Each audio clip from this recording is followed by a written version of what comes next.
வணக்கம். இது ஐபிசி தமிழின் செய்தி நேரம். முதலில் தலைப்புச் செய்திகள்.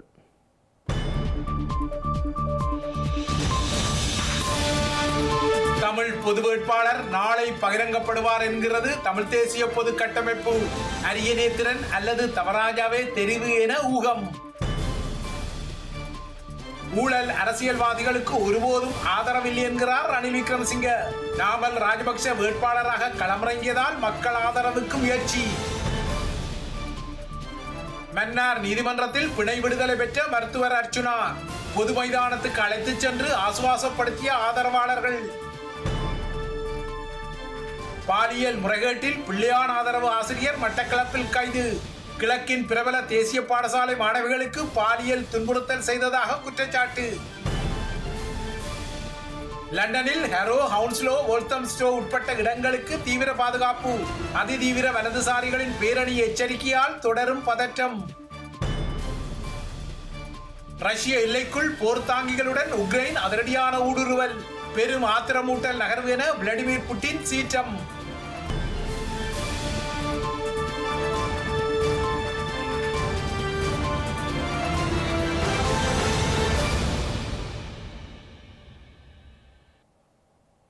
தொடர்பது விரிவான செய்திகள். தமிழ் மக்கள் சார்பாக ஜனாதிபதி தேர்தலில் களமிறக்கப்படும் பொது வேட்பாளர் தொடர்பான அறிவிப்பு நாளை வெளியிடப்படும் என EPRLF கட்சியின் தலைவர் ஸ்ரீ பிரேமச்சந்திரன் தெரிவித்தார். கிழக்கு மாகாணத்திலிருந்து முன்னாள் நாடாளுமன்ற உறுப்பினர் அரியநேந்திரனும் வடமாகாணத்திலிருந்து சட்டத்தரணி KP தவராசாவின் பெயரும் இறுதி செய்யப்பட்டுள்ளதாகவும் அவர் தெரிவித்தார். குறித்த இருவரில் இருந்தும் ஒருவர் நாளை பொது வேட்பாளராக அறிவிக்கப்படுவார் என சுரேஷ் பிரேமச்சந்திரன் தெரிவித்தார். ஒரு பொது வேட்பாளரை நிறுத்துவதென்ற முடிவினை நாங்கள் ஏற்கனவே எடுத்திருக்கின்றோம்.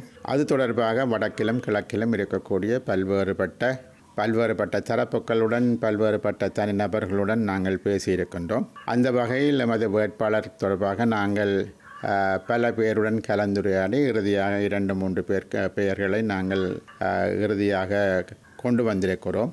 இதில் சரியான ஒருவர் நாளைய தினம் நடக்க இருக்கக்கூடிய எமது கூட்டத்தில் நாளைய தினம் அவர் மக்களுக்கு அறிமுகப்படுத்தப்படுவார். தமிழ் மக்களது பொது வேட்பாளராக நிறுத்தப்படுவார். ஆகவே அது தொடர்பான இறுதியான கூட்டம் நாளைக்கு நடைபெற்று நாளைய தினமே அந்த வேட்பாளர் தெரிவு தொடர்பாக மக்களுக்கு அந்த அறிவித்தல் கொடுக்கப்படும். இவற்றுடைய பெயர்களை நாங்கள் குறிப்பிட்டிருக்கின்றோம். அது தொடர்பில் நாளை இறுதியான தீர்மானம் எடுக்கப்படும். கிழக்கு மாகாணத்திலிருந்து திரு அரியநேந்திரன் அவர்களும் வடக்கு மாகாணம் அதை மையமாக வைத்து திரு தவராசா அவர்களும் 2 பேர் இப்பொழுது இருக்கின்றார்கள். ஆகவே அதில் எல்லோருடைய விருப்பத்திற்கிணங்க சரியான ஒருவர் தெரிவு செய்யப்படுவார். ஸ்ரீலங்கா ஜனாதிபதி தேர்தலில் யாருக்கு வாக்களிப்பது என்பது தொடர்பான தமது கட்சியின் நிலைப்பாட்டை எதிர்வரும் 14ஆம் தேதி அறிவிப்பதாக அகில இலங்கை மக்கள் காங்கிரஸ் அறிவித்துள்ளது. பொருளாதாரத்தின் தற்போதைய நிலையை பாதுகாக்க வேண்டியதன் அவசியத்தை கட்சியின் தலைவரும் நாடாளுமன்ற உறுப்பினருமான ரிசாத் பதியுதீன் வலியுறுத்தியுள்ள நிலையில் அவரது கட்சி ரணில் விக்ரமசிங்கவிற்கு ஆதரவு அளிக்கலாம் என ஊகம் வெளியிடப்பட்டுள்ளது. ஸ்ரீலங்கா ஜனாதிபதி ரணில் விக்ரமசிங்கவும் ஐக்கிய மக்கள் சக்தியின் தலைவர் சஜித் பிரேமதாசவும் தமது கட்சியின் ஆதரவை கோரியதாக ரிசாட் பதியுதீன் குறிப்பிட்டுள்ளார். எனினும் யாருக்கு தமது கட்சி ஆதரவு அளிக்கும் என்ற தீர்மானத்தை எதிர்வரும் 14ஆம் தேதி 10 மணிக்கு வெளியிடுவதாக இன்று ஊடகங்களுக்கு கருத்து வெளியிட்ட போது அவர் சுட்டிக்காட்டியுள்ளார். இந்த தீர்மானம் கட்சியின் உயர்மட்ட குழு கூட்டத்தில் எடுக்கப்பட்டதாக கட்சியின் தலைவர் ரிசாட் பதியுதீன் குறிப்பிட்டுள்ளார். ஐக்கிய மக்கள் சக்தி தலைமையிலான கூட்டணியில் இருப்பதால் அதன் கூட்டங்களில் தமது கட்சி பங்கேற்று வருவதாகவும் அவர் கூறியுள்ளார். பொருளாதாரத்தின் தற்போதைய நிலை அழிவடையக்கூடாது எனவும் அகில இலங்கை முஸ்லிம் காங்கிரசின் தலைவர் ரிசாட் பதியுதீன் மேலும் கூறியுள்ளார். ஏற்கனவே ஸ்ரீலங்கா முஸ்லிம் காங்கிரஸ் கட்சி சஜித் பிரேமதாசவிற்கு எதிர்வரும் ஜனாதிபதி தேர்தலில் தனது ஆதரவை வெளியிட்டுள்ளமை குறிப்பிடத்தக்கது. இலங்கையில் ஒடுக்குமுறைக்கு உள்ளாக்கப்படும் மக்களுக்கு நீதியை பெற்றுக் கொடுப்பதற்காகவே மக்கள் போராட்ட முன்னணி ஜனாதிபதி தேர்தலில் போட்டியிடுவதாக மக்கள் பேரவை அமைப்பின் உறுப்பினர் ராஜ்குமார் ராஜீவ்காந்த் தெரிவித்தார். மக்களுக்கான உரிமைகளை பெற்றுக் கொடுக்கும் யோசனைகள் தமது கொள்கை பிரகடனத்தில் முன்வைக்கப்பட்டுள்ளதாகவும் அவர் கூறினார். இனப்பிரச்சனை என்ற ஒன்று பூதாகாரமாக்கப்பட்டு கொண்டே இருக்கின்றது. இந்த இனப்பிரச்சனைக்கான தீர்வு திட்டங்கள் தொடர்பாக எந்த ஒரு முதன்மை வேட்பாளரும் சரியான ஒரு கருத்துக்களை தங்களது தேர்தல் விஞ்ஞாபனங்களில் எழுத்து மூலமாக வைக்காத ஒரு சமயத்திலே நாங்கள் எங்களது தேர்தல் விஞ்ஞாபனத்திலே மிக தெளிவாக தமிழ், முஸ்லீம் மற்றும் மலேக தமிழர், சிங்களவர் உட்பட அனைவரையும் தேசிய இனமாக முதலில் அங்கீகரித்திருக்கின்றோம். அது மட்டுமன்றி ஒவ்வொரு இன குழுமத்திற்கும் தனியான சுயாட்சி முறை ஒன்றை ஏற்படுத்த வேண்டும் என்பது தொடர்பாக மிக ஆழமாக நாங்கள் ஆராய்ந்திருக்கின்றோம். அதனை எழுத்து மூலம் முன்வைத்திருக்கின்றோம். எனவேதான் எங்களுடைய கொள்கைகள் அனைவருக்கும் சாதகமான, ஒடுக்குமுறைக்குட்பட்ட மக்களுக்கான, இங்கு அடித்தட்டில் இருக்கக்கூடிய மக்களுக்கான அடிப்படை விடயங்களை ஆராயும் ஒரு கொள்கை திட்டமாக எங்களுக்கு இருக்கின்றது. ஏனென்றால் நாங்கள் மக்களுடைய நண்பர்களாக, மக்களோடு மக்களாக நின்று மக்களுக்காக பணிபுரிய வேண்டும் என்ற ஒரே எண்ணத்தில் இந்த தேர்தல் களத்தில் நிற்கின்றோம். எங்களுடைய வெற்றி தோல்விக்கு அப்பால் எங்களுக்கு மிகச் சரியான கொள்கைகள் இருக்கின்றது. இந்த கொள்கைகள் இந்த நாட்டை எதிர்காலத்திற்கும் நாட்டை முன்கொண்டு செல்வதற்கும் மிகவும் அத்தியாவசியமான ஒன்று என்பதை நாங்கள் நன்கறிவோம். எனவேதான் இந்த கொள்கைகளை முன்னிறுத்தி இந்த கொள்கைகளினூடு பயணிப்பதற்காக இந்த தேர்தலில் நாங்கள் களம் காண்கின்றோம். ஸ்ரீலங்கா ஜனாதிபதி தேர்தலில் தமது எந்த ஒரு வேட்பாளரும் சவாலானவர்கள் அல்ல என தெரிவித்துள்ள ஜனாதிபதி ரணில் விக்ரமசிங்கே, நாட்டின் சிறந்த எதிர்காலத்திற்கு பொருத்தமானவர் யார் என்பதை மக்களே தீர்மானிக்க வேண்டும் என குறிப்பிட்டுள்ளார். தமக்காகவும் தமது வேலை திட்டத்திற்காகவுமே மக்கள் வாக்களிக்கின்றார்களே தவிர தம்மை சுற்றி இருப்பவர்களுக்காக அல்ல என ஊடக பிரதானிகளுடனான சந்திப்பில் ஜனாதிபதி சுட்டிக்காட்டினார். But while I commend the private sector globally, பங்களாதேஷை நான் தொலைக்காட்சியில் பார்த்தேன். பிரதமரை செல்லுமாறு கோரினேன். நாட்டை பொறுப்பேற்க யாருமில்லை. இடைக்கால அரசாங்கத்தை அமைப்பதற்கு ராணுவம் வந்தது. போராட்டம் நடத்தியவர்களே ராணுவத்தை நம்ப முடியாது என குறிப்பிட்டனர். முகமது யூனிஸை பிரதமராக்குமாறு அவர்கள் கோரினர். எனினும் நாடாளுமன்ற உறுப்பினர் ஒருவரே பிரதமராக முடியும் என அரசியலமைப்பில் உள்ளது. நாம் அந்த நிலைமைக்கு சென்றோமோ? நாம் அதிர்ஷ்டம் செய்த நாடு. எவ்வாறு சரி அரசாங்கத்தை அமைக்க எம்மால் முடிந்தது. ஆகவேதான் இந்த அளவு தூரம் வர முடிந்தது. அதனால்தான் எனக்கு தற்போது ஜனாதிபதி தேர்தலையும் நடத்தக்கூடியதாக உள்ளது. இந்த தேர்தல் மூலம் நாம் எந்த பக்கம் செல்வது என்பதை தீர்மானிக்க வேண்டும். இதே பாதையில் சென்று அபிவிருத்தி அடைந்த நாடாக மாறுவதா, துன்பப்படும் மக்களுக்கு நிவாரணம் வழங்குவதா, இளைஞர்களுக்கு எதிர்காலம் வழங்குவதா, அல்லது பழமையான அரசியலுக்கு சென்று மீண்டும் பொருளாதார வீழ்ச்சியை கண்டு வரிசை யுகத்திற்கு செல்வதா என்பதை நாமே தீர்மானிக்க வேண்டும். தற்போது நாம் ஏற்படுத்தி கொண்ட, குறிப்பாக சர்வதேச நாணய நிதியம், OCC என்ற கடன் வழங்கும் நாடுகள், சீனா ஆகியவற்றுடன் ஏற்படுத்திக் கொள்ளப்பட்ட எந்த ஒரு உடன்படிக்கையையும் எம்மால் முறியடித்துக் கொள்ள முடியாது. இதிலுள்ள இலக்குகளை நாம் மாற்ற முடியாது. இந்த இலக்குகளை நாம் மாற்றுவோமே ஆனால் எமக்கு நிதி கிடைக்க பெறாது. அவ்வாறு ஏற்பட்டால் நாம் மீண்டும் வீழ்ச்சியடைவோம். தற்போது வரி 18% உள்ளது. மேலதிகமான செலவினங்களை செய்தால் அதனை 20 உயர்த்த வேண்டும். உண்மையை கூறி நாட்டை பாதுகாக்க தயாரா அல்லது பொய்யை கூறி அதிகாரத்தை கைப்பற்றுவதற்கு தயாரா என்பதை சிந்திக்க வேண்டும். அதன் அடிப்படையிலேயே எதிர்காலம் அமையும்.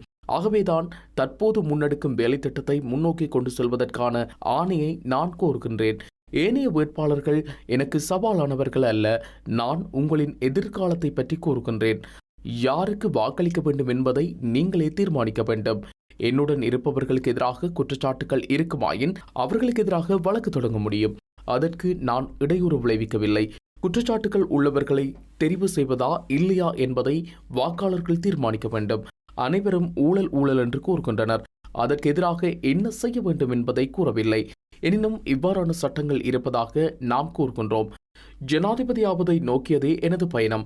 நாடாளுமன்றம் செல்வது அவர்களின் பயணம். குற்றச்சாட்டுகள் உள்ளவர்களை வாக்காளர்கள் நிராகரித்தால் இந்த பிரச்சனை அந்த இடத்திலேயே முடிந்துவிடும்.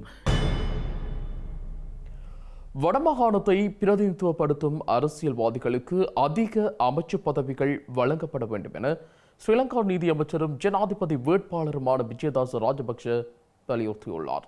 யாழ்ப்பாணத்திற்கு பயணம் செய்துள்ள விஜயதாச ராஜபக்ஷ இன்று ஆயர் இல்லத்தில் குறு முதல்வரை சந்தித்ததன் பின்னர் ஊடகங்களுக்கு கருத்து தெரிவிக்கும் போதே இதனை தெரிவித்தார்.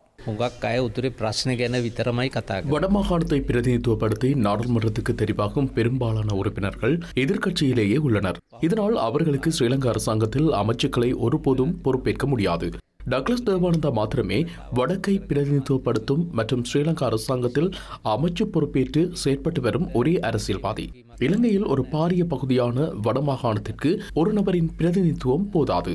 இதனால் இனங்களாக பிரிந்து அரசியலில் ஈடுபடுவதன் ஊடாக யாருக்கும் எந்த நன்மையும் இல்லை. வடக்கின் பல வருடங்களாக சில பிரச்சனைகள் தீர்வின்றி காணப்படுகின்றன. இந்த பிரச்சனைகள் குறித்து பலர் கருத்து வெளியிட்டாலும் அதற்கான தீர்வுகளை யாரும் இதுவரை முன்வைக்கவில்லை. வடமாகாணம் சில காலங்களாகவே ஒதுக்கப்பட்ட பகுதியைப் போல் இருக்கிறது. பொருளாதார ரீதியிலும் வடமாகாணம் பல நெருக்கடிகளை எதிர்நோக்கிறது. வடமாகாணத்திற்கான ஒதுக்கீடு மீண்டும் திரைசேரிக்கே சென்ற கவலைக்கிடமான நிலை கடந்த காலங்களில் ஏற்பட்டது. இந்த நிலையில் நாம் அனைவரும் ஒன்றை நன்கு புரிந்து கொள்ள வேண்டும். மாகாணங்களாக பிரிந்து எம்மால் அரசியல் செய்ய முடியாது, நாட்டை கட்டியெழுப்ப முடியாது. அனைவரும் ஒன்றிணைந்து நாட்டை கட்டியெழுப்ப வேண்டும். சட்டத்தின் ஆட்சியை இலங்கையில் நிலைநாட்ட வேண்டும். கடந்த சில மாதங்களில் நாம் சுமார் 94 சட்டங்களை நாட்டில் புதிதாக அறிமுகப்படுத்தினோம். எனினும் அவற்றை நாட்டில் நடைமுறைப்படுத்த அரசியல் தலையீடு தேவை. சட்டத்தை சரிவர நடைமுறைப்படுத்தும் தலைவர் ஒருவர் தேவை. அத்துடன் ஸ்ரீலங்கா பொதுஜன பெரமுனவின் ஜனாதிபதியை நியமிக்க கட்சியின் உறுப்பினர்கள் மிகவும் பாடுபட்டுள்ளார்கள். எனினும் சரியான நபரை கட்சியின் சார்பில் முன்னிறுத்த முடியாத காரணத்தினால் தற்போது நாமல் ராஜபக்ஷவை நியமித்துள்ளனர். இலங்கையில் உள்ள ஜனநாயக உரிமைகளுக்கு அமைய எந்த ஒரு கட்சியும் எந்த ஒரு நபரும் தேர்தலில் களமிறங்க முடியும். அத்துடன் தமிழ், சிங்களம், முஸ்லிம் உள்ளிட்ட யார் வேண்டுமானாலும் ஜனாதிபதி தேர்தலில் போட்டியிடலாம். இது ஒருவரின் தனிப்பட்ட உரிமை. சில தமிழ் அரசியல்வாதிகள் தெற்கில் உள்ள அரசியல்வாதிகளுக்கு தங்கள் பலத்தை காட்டுவதற்காக தமிழ் பொது வேட்பாளர் ஒருவரை ஜனாதிபதி தேர்தலில் களமிறக்க முயற்சிக்கின்றார்கள். எனினும் அதிக வாக்குகள் இன்றி யாராலும் ஜனாதிபதியாக முடியாது என்பதை அவர்களே நன்கு அறிந்திருக்கிறார்கள். மக்களே தங்களுக்கான சிறந்த தலைவரை ஜனாதிபதியாக தேர்ந்தெடுப்பார்கள். தமிழ் ஊடகவியலாளர்கள் சார்பில் கொல்லப்பட்டு கடத்தி காணாமல் ஆக்கப்பட்ட ஊடகவியலாளர்களுக்கான நீதி கோரி தமிழ் ஊடகவியலாளர்களின் நிலைப்பாடுகள் தொடர்பில் ஜனாதிபதிக்கு முக்கிய கடிதம் ஒன்றை கையளிப்பதற்காக எடுத்துச் சென்ற நிலையில் அதற்கு ஜனாதிபதியின் பாதுகாப்பு பிரிவினர் தடை விதித்துள்ளனர். குறித்த செயற்பாட்டிற்கு எதிர்ப்பு வெளியிட்ட ஊடகவியலாளர்கள் தமது கடிதத்தை பாதுகாப்பு பிரிவினரிடம் பெற்றுக்கொண்டு இதற்கான பதிலினை ரணில் விக்ரமசிங்க வேட்புமனு தாக்கல் செய்வதற்கு முன்னர் பொது வழியில் பகிரங்கப்படுத்தப்பட வேண்டும் எனவும் கோரிக்கை விடுத்துள்ளனர். இலங்கையில் உள்ள அனைத்து மாவட்டங்களையும் பிரதித்துவப்படுத்தும் ஊடகவியலாளர்களை ஜனாதிபதி ரணில் விக்ரமசிங்க நேற்று கொழும்பில் சந்தித்து கலந்துரையாடிய நிலையில் தமிழ் ஊடகவியலாளர்கள் மற்றும் ஊடக அமைப்புகள் தமது கடுமையான எதிர்ப்பை வெளியிட்டிருந்ததுடன் கலந்துரையாடலையும் புறக்கணித்திருந்தனர். இந்த நிலையில் கலந்து கொண்ட தமிழ் ஊடகவியலாளர் சார்பில் கொல்லப்பட்டும் கடத்தி காணாமல் ஆக்கப்பட்ட ஊடகவியலாளர்களுக்கு நீதி கோரியும் தமிழ் ஊடகவியலாளர்களின் நிலைப்பாடு தொடர்பிலும் ஜனாதிபதிக்கு முக்கிய கடிதம் ஒன்றை கையளிப்பதற்காக எடுத்துச் சென்றபோது அதனை ஜனாதிபதி பாதுகாப்பு பிரிவினர் ஜனாதிபதியிடம் எடுத்துச் செல்ல முடியாது என தடை விதித்துள்ளனர். இதன் காரணமாக ஜனாதிபதி பாதுகாப்பு பிரிவினருக்கு தமிழ் ஊடகவியலாளருக்கும் இடையில் முரண்பாடு ஏற்பட்டுள்ளது. குறித்த செயற்பாட்டிற்கு எதிர்ப்பு வெளியிட்ட ஊடகவியலாளர்கள் தமது கடிதத்தை பாதுகாப்பு பிரிவிடம் பெற்றுக்கொண்டு இதற்கான பதிலினை ரணில் விக்ரமசிங்க வேட்புமனு தாக்கல் செய்ய முன்னர் பொதுவெளியில் பகிரங்கப்படுத்த வேண்டும் எனவும் கோரிக்கை விடுத்துள்ளனர். வடக்கிற்கு விஜயம் செய்த இரு சந்தர்ப்பங்களிலும் பிரதேச ஊடகவியலாளர்களுக்கு செய்தி அறிக்கையிடுவதை தடை செய்த அரசாங்கத்தின் தலைவர் தேர்தல் பிரச்சாரத்தை இலக்காக கொண்டே தம்மை சந்தித்ததாக குறித்த கடிதத்தில் குறிப்பிட்டுள்ளனர். அத்துடன் 2004 ஆண்டு முதல் 2010 ஆண்டு வரை படுகொலை செய்யப்பட்டு காணாமலாக்கப்பட்ட ஊடகவியலாளர்களின் பட்டியல் மனித உரிமைகள் தினத்தன்று ஊடகவியலாளர் மன்றத்தினால் ஜனாதிபதி ரணில் விக்ரமசிங்கவிடம் கையளிக்கப்பட்டதாகவும் அதன் பின்னர் மைத்திரிபால சிறிசேனவிடம் அதே பட்டியலை கையளித்தும் எந்தவித தீர்வும் கிடைக்கவில்லை எனவும் குறித்த கடிதத்தில் தெரிவித்துள்ளனர்.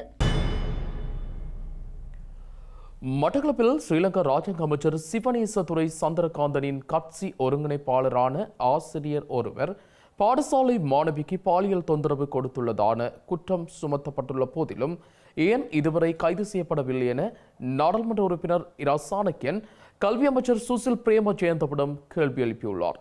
குறித்த ஆசிரியரை கைது செய்யுமாறு ஜனாதிபதி செயலகம் அறிவுறுத்தியுள்ள நிலையிலும் இதுவரை அவர் கைது செய்யப்படவில்லை என சாணக்கியன் ஸ்ரீலங்கா நாடாளுமன்றத்தில் தெரிவித்துள்ளார்.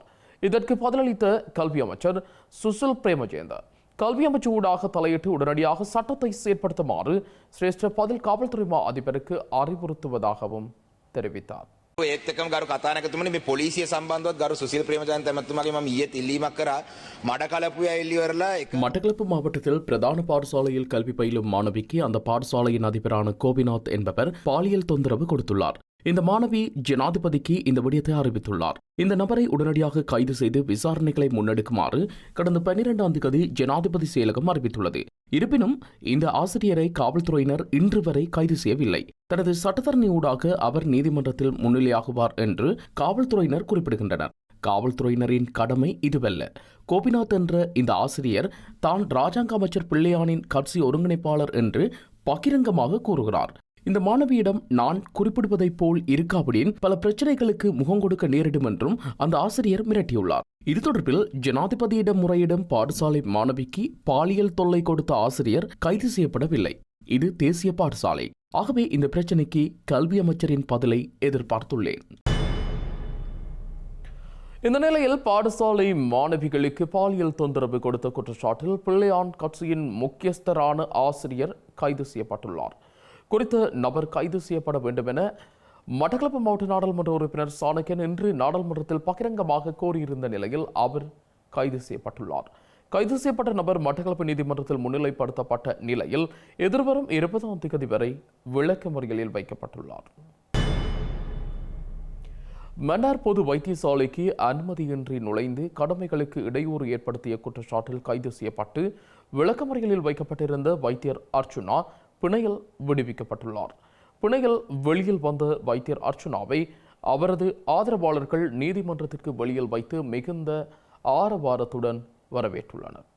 மன்னார் தம்பன்னி குளத்தைச் சேர்ந்த இளம்தாய் ஒருவர் உயிரிழந்த சம்பவம் தொடர்பில் தகவல் சேகரிப்பதற்காக வைத்தியர் அர்ஜுனா கடந்த 2ஆம் தேதி இரவு மன்னார் பொது வைத்தியசாலைக்குள் அனுமதியின்றி நுழைந்ததுடன் முரண்பாட்டில் ஈடுபட்டிருந்தார். இது தொடர்பாக மன்னார் வைத்தியசாலை நிர்வாகத்தினால் மன்னார் காவல் நிலையத்தில் மேற்கொள்ளப்பட்ட முறைப்பாட்டை தொடர்ந்து கடந்த 3ஆம் தேதி காலை வைத்தியர் அர்ஜுனா மன்னார் காவல்துறையினரால் கைது செய்யப்பட்ட நிலையில் எதிர்வரும் 7ஆம் தேதி வரை விளக்கமறியலில் வைக்கப்பட்டிருந்தார். எனினும் அவரின் சட்டத்தரணிகளூடாக பிணை மனு ஒன்றில் விண்ணப்பம் செய்யப்பட்ட நிலையில் நகர்த்தல் பத்திரம் ஊடாக வைத்தியர் அர்ஜுனாவின் வழக்கு 5ஆம் தேதி விசாரணைக்கு எடுத்துக் கொள்ளப்பட்ட போது பிணை மனு நிராகரிக்கப்பட்டு தொடர்ந்தும் விளக்கமறியலில் வைக்கப்பட்டிருந்தார். இந்த நிலையில் குறித்த வழக்கு இன்று விசாரணைக்கு எடுத்துக் கொள்ளப்பட்ட போது வைத்தியர் அர்ஜுனா தலா 50,000 ரூபாய் பெறுமதியான 2 சரீர பிணையில் விடுதலை செய்யப்பட்டுள்ளார். வைத்தியர் சார்பாக சிரேஷ்ட சட்டத்தரணி ஆண்டன் புனிதநாயகம் தலைமையிலான சட்டத்தரணிகள் மன்றில் முன்னிலையாகியிருந்தனர். மன்றிலிருந்து வைத்தியர் வெளியேறிய போது மன்னார் மாவட்ட நீதிமன்றத்திற்கு முன் ஆயிரக்கணக்கான மக்கள் ஒன்று கூடி வரவேற்றனர். மாவட்ட மக்கள் வைத்தியரை மன்னார் பொது விளையாட்டு மைதான பகுதிக்கு அழைத்து சென்று மாலை அணிவித்து தங்களுடைய வாழ்த்துக்களை தெரிவித்தனர். மன்னார் மாவட்ட பொது வைத்தியசாலையில் இடம்பெற்ற இளம் தாயின் உயிரிழப்பு போல் வேறு ஒருவரும் பாதிக்கப்படக்கூடாது எனவும் வைத்திய தவறுகளை மறைத்து நீதியை வெளிக்கொணர விடாமல் மேற்கொள்ளப்படும் முயற்சிகள் நிறுத்தப்பட வேண்டும் என உயிரிழந்த பெண்ணின் கணவர் வேண்டுகோள் விடுத்துள்ளார். இதேபோல வைத்தியத்துறையில் இடம்பெறும் முறைகேடுகளை வைத்தியர்களே தார்மீக பொறுப்பேற்க வேண்டும் எனவும் இளம் தாயின் உயிரிழப்பிற்கு நீதியான தீர்வு கிடைக்க வேண்டும் என மன்னார் மாவட்ட பொது அமைப்புகளின் ஒன்றிய தலைவர் எஸ். சிவகரன் தெரிவித்துள்ளார். சரியான டைமில் ஹாஸ்பிட்டலில் கொண்டு வந்து அட்மிட் பண்ணதை அவங்கள உயிரை சேஃப்டியாக காப்பாற்றுறதுக்காக. பட் ஹாஸ்பிட்டலில் இருந்த கேர்லெஸ்ஸால் அவங்க உயிர் போயிடுச்சு. முழுக்க ஹாஸ்பிட்டலில் உள்ள நடந்த தவறுகள் அனைத்துமே எங்களோட சார்பாக தெரிய வந்திருக்குது. அதை மறைக்கிறதுக்காக நிறைய பேர் எவ்வளவோ இது செஞ்சுட்டு இருக்கும்போது சில நல்ல உள்ளங்கள் எங்களை நோக்கி வந்து எங்களுக்கு ஹெல்ப் பண்ணி தரேன், இதனால் என்ன பிரச்சனை பார்த்து தரேன் அப்படின்னு சொல்லி அவள் இறந்துட்டா. அவளுக்கான முடிவு வந்து இறப்பு தான். இனி அவள் திருப்பி வரப்போகிறதில்லை. என்ன தான் நியாயம் கேட்டு என்ன தான் நீதி கேட்டாலும் நீதி வந்தால் கூட அவள் வரப்போகிறதில்லை. பட் நாளைக்கு இதே மாதிரிக்கே இன்னொரு குடும்பம் என் இடத்துலையும் இன்னொரு ஹஸ்பண்ட் என் இடத்துலையும் இன்னொரு பிள்ளை இடத்துலையும் இருக்கிறத நான் முற்றுமுழுதாக மறுக்கிறேன். இதுக்கு நியாயம் கிடைக்கிற இது மட்டும்தான் இதுக்கான சரியான தண்டனை. கடந்த காலங்களிலும் இலங்கையிலே இவ்வாறான மருத்துவத்துறைக்கு எதிராக எந்த விசாரணைகளும் நடைபெற்றிருந்தாலும் கூட தீர்மானங்கள் எடுக்கப்பட்டிருந்தாலும் கூட நடைமுறைப்படுத்தப்படவில்லை. கிளிநொச்சியிலே ஒரு பெண்ணினுடைய கற்பப்பை அகற்றப்பட்டது, விசாரணை அப்படியே காணாமல் போய்விட்டது. யாழ்ப்பாணத்திலே ஒரு சிறுமியினுடைய கை அகற்றப்பட்ட விவகாரமும் பேசுபொருளற்ற நிலையிலே தற்பொழுது போய்விட்டது. வவுனியா விவகாரமும் காணாமல் போய்விட்டது.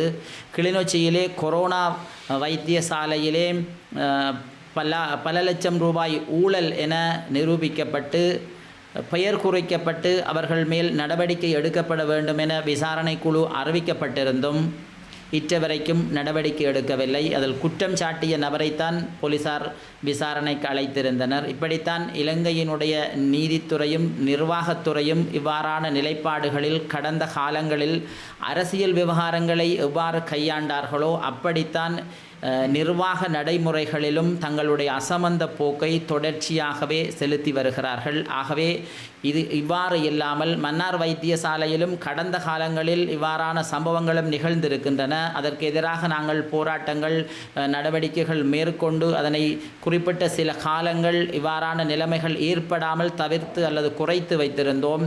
இவர்களுடைய கவனயீனமான செயற்பாடுகள் இந்த நிலைக்கு கொண்டு வந்து விட்டுவிட்டது. ஆகவே இவருக்கு நியாயம் கிடைக்க வேண்டும். நாங்கள் அதாவது இந்த விசாரணைகளுக்காக சில நாட்கள் காத்திருக்க வேண்டியிருக்கிறது. ஏனெனில் இந்த விசாரணை முடிவுற்று வைத்தியசாலை தரப்பாலும் மத்திய சுகாதார அமைச்சாலும் எவ்வாறான தீர்மானம் மேற்கொள்ளப்படுகிறது என்பதற்காக நாங்கள் சில நாட்கள் காத்திருக்கிறோம். அனைவரும் ஜனாதிபதி வேட்பாளராக முடியும் என்ற போதிலும் அனைவருக்கும் ஜனாதிபதியாகும் தகுதி இல்லை என ஸ்ரீலங்காவின் மாகாண சபைகள் உள்ளூராட்சி மன்றம் மற்றும் சுற்றாடல் ராஜாங்க அமைச்சர் ஜானக வக்கும்பர தெரிவித்துள்ளார். சவாலான தருணத்தில் சவாலை ஏற்காதவர்கள் தற்போது ஜனாதிபதி வேட்பாளர்களாக தங்களை முன்னிறுத்துவதாக பம்பலப்பட்டியவில் லோரஸில் மாவட்டத்தில் உள்ள ஜனாதிபதி ரணில் விக்ரமசிங்கவின் ஜனாதிபதி தேர்தல் ஊடக மையத்தில் இடம்பெற்ற ஊடக சந்திப்பிலேயே அவர் இதனை கூறினார். பங்களாதேஷில் போராட்டக்காரர்கள் நாடாளுமன்றத்தை கைப்பற்றியுள்ளதாகவும் ரணில் விக்ரமசிங்கே பதில் ஜனாதிபதியாக வந்திருக்காவிடின் அதே நிலையே நாட்டிற்கு ஏற்பட்டிருக்கும் எனவும் ராஜாங்க அமைச்சர் ஜனக வக்கும்புர கூறியுள்ளார். நாடாளுமன்றத்தை காப்பாற்றி நாட்டின் ஜனநாயகத்தை தற்போதைய ஜனாதிபதி காப்பாற்றியதாகவும் கூறியுள்ள அவர் நாடு நெருக்கடிக்குள் உள்ளாகிய போதிலும் ஜனாதிபதி ரணில் விக்ரமசிங்கே அரசு ஊழியர்களின் சம்பளத்தை 10,000 ரூபாவினால் அதிகரித்துள்ளார் எனவும் குறிப்பிட்டுள்ளார். மக்களின் குரலுக்கு செவிசாய்த்து ஜனாதிபதிக்கு ஆதரவளிக்க தீர்மானித்ததாக தெரிவித்து ராஜாங்க அமைச்சர் ஜனக வக்கும்பர மக்கள் பிரதிநிதிகள் எப்போதும் மக்களின் குரலுக்கு செவிசாய்க்க வேண்டும் எனவும் வலியுறுத்தியுள்ளார். ஜனாதிபதி தேர்தலின் பின்னர் யார் ஜனாதிபதியாக இருந்தாலும் மக்களின் கருத்துக்கு பணிந்து பொது தேர்தலை நடத்த வேண்டும் என கூறியுள்ள அவர் நாடாளுமன்ற தேர்தலில் மக்கள் கருத்தை சரியாக பார்க்க முடியும் எனவும் குறிப்பிட்டுள்ளார். MA சுமந்திரன் சமர்ப்பித்துள்ள மாகாண சபை தேர்தலை நடத்துவது தொடர்பான சட்டமூலத்திற்கான திருத்தங்களை தமது அமைச்சு கூடிய விரைவில் சமர்ப்பிக்கும் எனவும் அவர் கூறியுள்ளார். அந்த வகையில் ஜனாதிபதி தேர்தலுக்கு பின்னர் மாகாண சபைக்கு விருப்பு வாக்கு முறைப்படி கட்டாயம் தேர்தல் நடத்தப்படும் எனவும் ராஜாங்க அமைச்சர் குறிப்பிட்டுள்ளார். இலங்கைக்கான சர்வதேச நாணய நிதியத்தின் கடன் உதவி தொடர்பான 3வது மீளாய்வு ஜனாதிபதி தேர்தலின் பின்னர் நடைபெறும் என ஸ்ரீலங்கா நிதி ராஜாங்க அமைச்சர் சகான் சோமசிங்க தெரிவித்துள்ளார். இதற்காக சர்வதேச நாணய நிதியத்தின் பிரதிநிதிகள் குழு ஒன்று இலங்கைக்கு பயணம் செய்யும் எனவும் சகான் சோமசிங்க கூறினார். சர்வதேச நாணய நிதியத்தின் நீடிக்கப்பட்ட கடன் வசதியின் கீழ் இலங்கைக்கு இதுவரை சுமார் 1 பில்லியன் ரூபாய் வழங்கப்பட்டுள்ளது. இதன்படி இலங்கைக்கு வழங்கப்பட்ட 2ஆம் தவணை நிதியுதவி தொடர்பான மீளாய்வு கடந்த ஜூலை மாதம் 25ஆம் தேதி முதல் ஆகஸ்ட் மாதம் 2ஆம் தேதி வரை இலங்கைக்கு பயணம் செய்திருந்த சர்வதேச நாணய நிதியத்தின் பிரதிநிதிகள் குழுவால் மேற்கொள்ளப்பட்டது. ஸ்ரீலங்கா அரசாங்கத்தால் நடைமுறைப்படுத்தப்பட்ட பொருளாதார மறுசீரமைப்பு செயற்திட்டத்தின் முன்னேற்றத்தை நிதியம் வரவேற்றது. இதனைத் தொடர்ந்து நிதியத்துடனான உடன்படிக்கைகளை ஸ்ரீலங்கா அரசாங்கம் நிறைவேற்ற தவறும் பட்சத்தில் இலங்கையின் பொருளாதார மீட்சி தொடர்பான நடவடிக்கைகளில் பாதகமான விளைவுகளை ஏற்படுத்தும் என எச்சரிக்கப்பட்டது. இந்த நிலையில் சர்வதேச நாணய நிதியத்தின் இலங்கைக்கான 3ஆம் தவணை கடனுதவியின் மீளாய்வு ஜனாதிபதி தேர்தலின் பின்னர் மேற்கொள்ளப்படும் என ஸ்ரீலங்கா நிதி ராஜாங்க அமைச்சர் சகான் சோமசிங்க தெரிவித்துள்ளார். இலங்கை மற்றும் ஆசிய அபிவிருத்தி வங்கிகளுக்கு இடையிலான கடன் ஒப்பந்தம் ஒன்று கைச்சாத்திடப்பட்டுள்ளது.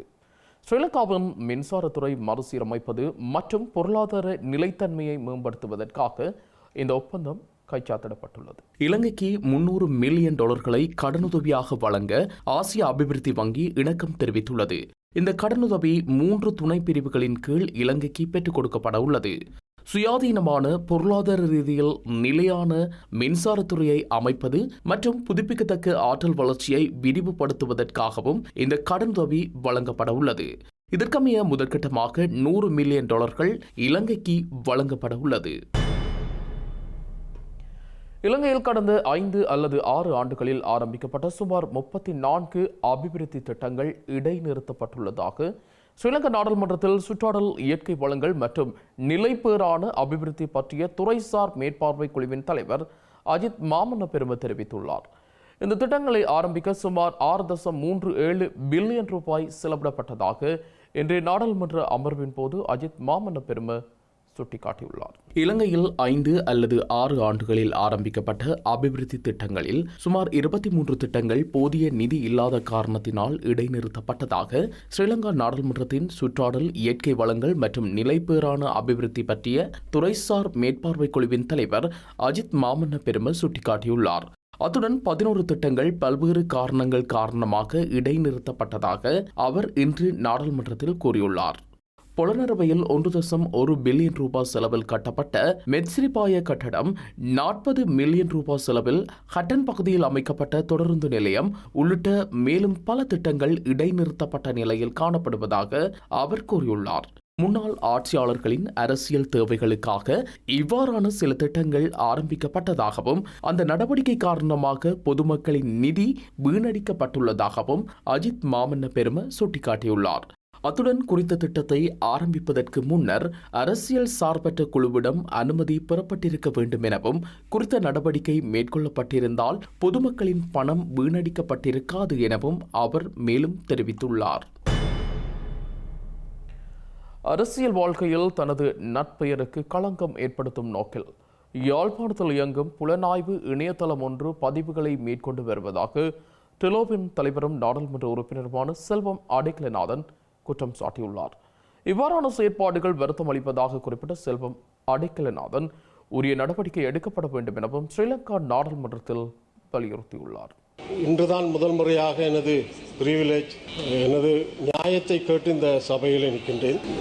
மன்னாரிலே ஒருவர் கைது செய்யப்பட்ட பின்பு அவருக்கு பின்னணியாக நான் இருப்பதாக யாழ்ப்பாண புலனாய்வு என்ற வெப்சைட் மிக மோசமான தன்னுடைய கருத்தை எழுதியிருந்தது. அதன் பின்னணியிலே இருவர் சேர்க்கப்பட்டிருக்கிறார்கள். ஒன்று போலிஸ்மா சீனியர் டிஐஜி, அவரும் இதில் இணைக்கப்பட்டிருக்கிறார். அதேபோல மக்கள் தொடர்பாளர் அமைச்சரும் இந்த விடயத்திலே தொடுக்கப்பட்டிருக்கிறார். எனவே இந்த விடயத்தை தாங்கள் விசாரித்து சரியான நடவடிக்கைகளை இந்த யாழ்ப்பாண புலனாய்வு வெப்சைட்டின் மீதும் அந்த 2 பொலிஸ்மா சீனியர் டிஐஜி மக்கள் தொடர்பாளர் அமைச்சரையும் இதிலே இழுக்கப்பட்டதன் அடிப்படையிலே அவர்களும் இதிலே பதில் சொல்ல வேண்டும் என்பதற்கான நடவடிக்கைகளை மேற்கொள்ள வேண்டும் என்று இச்சந்தர்ப்பத்தில் நான் கேட்டுக்கொள்ள விரும்புகின்றேன். யாழ்ப்பாணத்தில் நபர் ஒருவரின் வங்கிக் கணக்கில் இருந்து 65 லட்சம் ரூபாவை கையாடல் செய்த குற்றச்சாட்டில் பெண் உட்பட்ட 2 கைது செய்யப்பட்டுள்ளனர். பணத்தை இழந்தவர் யாழ்ப்பாணம் விசேட குற்றப்புலனாய்வு பிரிவினருக்கு பணத்தை இழந்தவர் யாழ்ப்பாணம் விசேட குற்ற விசாரணை பிரிவில் மேற்கொண்ட முறைப்பாட்டிற்கு அமைய சந்தேக நபர்கள் கைது செய்யப்பட்டுள்ளனர். வெளிநாட்டிற்கு ஆலோசனை கட்டணங்கள் தவிர வேறு எந்த கட்டணமும் இன்றி அனுப்பப்படும் என்று சமூக வலைதளத்தில் வெளியான விளம்பரத்தை பார்த்து யாழ்ப்பாணம் குருநகரைச் சேர்ந்த ஒருவர் அதில் குறிப்பிட்டிருந்த உள்நாட்டு மற்றும் பிரித்தானிய தொலைபேசி எண்களுக்கு தொடர்பு கொண்டுள்ளார். அந்த தொலைபேசி இலக்கங்களில் பேசியவர்கள் வங்கிக் கணக்கில் ஒரு தொகை பணத்தை வைப்பிட்டு காட்ட வேண்டும் என்றும் சில ஆவணங்களை தங்களுக்கு அனுப்ப வேண்டும் என்றும் தெரிவித்துள்ளனர். இதனையடுத்து குறித்த நபர் தனது கடவுச்சீட்டு பிரதிகள், அடையாள அட்டை பிரதிகள் உட்பட பல ஆவணங்களை கொழும்பில் உள்ள விலாசம் ஒன்றுக்கு அனுப்பியுள்ளார். அத்துடன் அவர்கள் குறிப்பிட்ட தொகையை தனது வங்கிக் கணக்கில் வைப்பிலிட்டு கணக்கு மீதியையும் புகைப்படத்தையும் எடுத்து அனுப்பியுள்ளார். இந்த நிலையில் கடந்த 27ஆம் தேதி குருநகரைச் சேர்ந்தவரது கைபேசி இலக்கம் செயலிழந்த நிலையில் வங்கிக்கு சென்று தனது கணக்கு மீதியை சரிபார்த்த போது வங்கிக் கணக்கில் இருந்த 65 லட்சம் ரூபாவும் காணாமல் போயுள்ளது.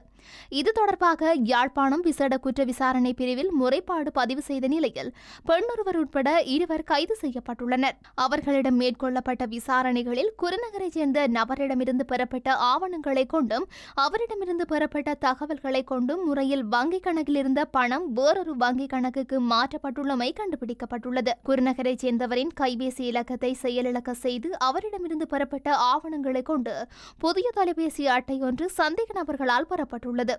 அதனால் பணப்பரிமாற்றம் தொடர்பான குறுந்தகவல்கள் உரியவருக்கு கிடைப்பது தடுக்கப்பட்டது. தெரிவிக்கப்பட்டுள்ளது. தாம் சேகரித்த ஆவணங்கள், தகவல்கள் என்பவற்றை கொண்டு குருநகரைச் சேர்ந்தவரின் வங்கிக் கணக்குகள் செயலியூடாக நுழைந்த சந்தேக நபர்கள் தற்போது கைது செய்யப்பட்ட பெண்ணின் வங்கிக் கணக்குக்கே முதலில் பணத்தை பரிமாற்றியுள்ளமை கண்டறியப்பட்டுள்ளது. அதன் பின்னர் பணம் மற்றொருவரின் வங்கிக் கணக்குக்கு மாற்றப்பட்டுள்ளது. அந்த நபர் யாழ்ப்பாணத்தில் உள்ள தனியார் பல்கலைக்கழகம் ஒன்றில் தொழில்நுட்பத் துறையில் பணியாற்றுபவர் என்று கூறப்படுகின்றது.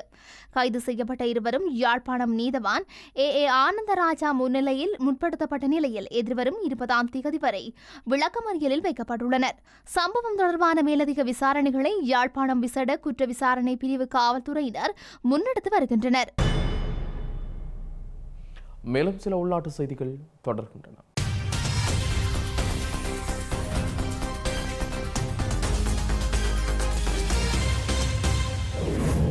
யாழ்ப்பாணம் கொழும்புத்துறை பகுதியில் கசிப்பு விற்பனையில் ஈடுபட்ட 21 வயது இளைஞர் இன்று காவல்துறையினரால் கைது செய்யப்பட்டுள்ளார். இதன்போது 227 போத்தல் கோடாவும் கசிப்பு காய்ச்சும் உபகரணங்களும் கைப்பற்றப்பட்டுள்ளன. குறித்த சந்தேக நபர் கொழும்புத்துறை பகுதியிலும் வட்டுக்கோட்டையிலும் வீடுகளை வாடகைக்கு எடுத்து கசிப்பு காய்ச்சி பல இடங்களில் விற்பனையில் ஈடுபட்டுள்ளதாக காவல்துறையினர் தெரிவித்துள்ளனர். அம்பாறை மாவட்டம் சம்மாந்துறை காவல்துறை பிரிவுக்கு உட்பட்ட மல்வத்தை சின்ன கொக்கனாரை வயல் பகுதியில் மர்மமான முறையில் உயிரிழந்த நிலையில் யானையின் சடலம் ஒன்று மீட்கப்பட்டுள்ளது. குறித்த யானையின் மர்மமான இறப்பு தொடர்பில் வனஜீவராசிகள் திணைக்கள அதிகாரிகள் மற்றும் காவல்துறையினர் இணைந்து விரிவான விசாரணைகளை முன்னெடுத்து வருகின்றனர். அத்துடன் யானையின் இறப்புக்கான காரணம் என்ன என்பது இதுவரை வெளியாகவில்லை என்பதுடன் குறித்த யானையின் மரணம் தொடர்பான காரணத்தை உடற்கூட்டு மருத்துவ பரிசோதனையின் பின்னரே அறிய முடியும் என வனஜீவராசிகள் திணைக்களத்தினர் தெரிவித்துள்ளனர். திருகோணமலை மாவட்ட மக்கள் சேவை மன்றத்தால் தெரிவு செய்யப்பட்ட குடும்பங்களுக்கு நிரந்தர வீடுகள் வழங்கி வைக்கப்பட்டுள்ளன. வறுமை கோட்டின் கீழ் வாழும் குடும்பங்களின் வீட்டு தேவையை பூர்த்தி செய்யும் நோக்குடன் நிரந்தர வீடுகள் கையளிக்கும் நிகழ்வு நடைபெற்றுள்ளது. திருகோணமலை மக்கள் சேவை மன்றத்தின் தலைவர் MTM பாரிஸ் தலைமையில் இந்த நிகழ்வுகள் ஏற்பாடு செய்யப்பட்டிருந்தமை குறிப்பிடத்தக்கது. சிறுவர் பாதுகாப்பு தேசிய கொள்கை தொடர்பான செயலமர்வு இன்றைய தினம் திருகோணமலை மாவட்ட அரசாங்க அதிபர் காரியாலயத்தில் நடைபெற்றது. தேசிய சிறுவர் பாதுகாப்பு அதிகார சபையினால் ஏற்பாடு செய்யப்பட்ட செயலமர்வானது மாவட்ட அரசாங்க அதிபர் சாமிந்த கெட்டியாராட்சி தலைமையில் நடைபெற்றது. சிறுவர் உரிமைகள், சட்ட ரீதியான பாதுகாப்பு ஏற்பாடுகளும் அதன் உபபிரிவுகள், சமபாயங்கள், சிறுவர் பாதுகாப்பு தொடர்பான தேசிய கொள்கை போன்ற பல்வேறு விடயங்கள் தொடர்பில் இதன்போது கலந்துரையாடப்பட்டுள்ளது.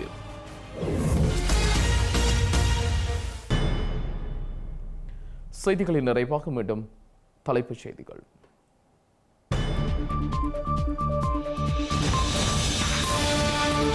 தமிழ் பொது வேட்பாளர் நாளை பகிரங்கப்படுவார் என்கிறது தமிழ் தேசிய பொது கட்டமைப்பு. அரியநேத்திரன் அல்லது தவராஜாவே தெரிவு என ஊகம். ஊழல் அரசியல்வாதிகளுக்கு ஒருபோதும் ஆதரவில்லை என்கிறார் ரணில் விக்ரமசிங்க. நாமல் ராஜபக்ச வேட்பாளராக களமிறங்கியதால் மக்கள் ஆதரவுக்கு முயற்சி. மன்னார் நீதிமன்றத்தில் பிணை விடுதலை பெற்ற மருத்துவர் அர்ச்சுனா பொது மைதானத்துக்கு அழைத்துச் சென்று ஆசுவாசப்படுத்திய ஆதரவாளர்கள். பாலியல் முறைகேட்டில் பிள்ளையான் ஆதரவு ஆசிரியர் மட்டக்களப்பில் கைது. கிழக்கின் பிரபல தேசிய பாடசாலை மாணவிகளுக்கு பாலியல் துன்புறுத்தல் செய்ததாக குற்றச்சாட்டு.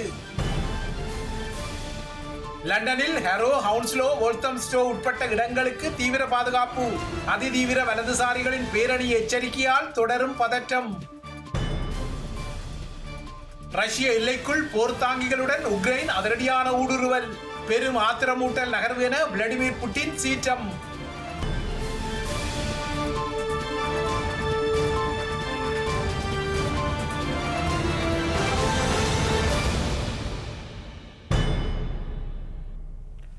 இத்துடன் IBC தமிழின் செய்தி நேரம் நிறைவடைகின்றது. உடனுக்குடன் செய்திகளை அறிந்து கொள்ள ibctamil.com என்ற நமது இணையதளத்தை பார்வையிடுங்கள். வணக்கம்.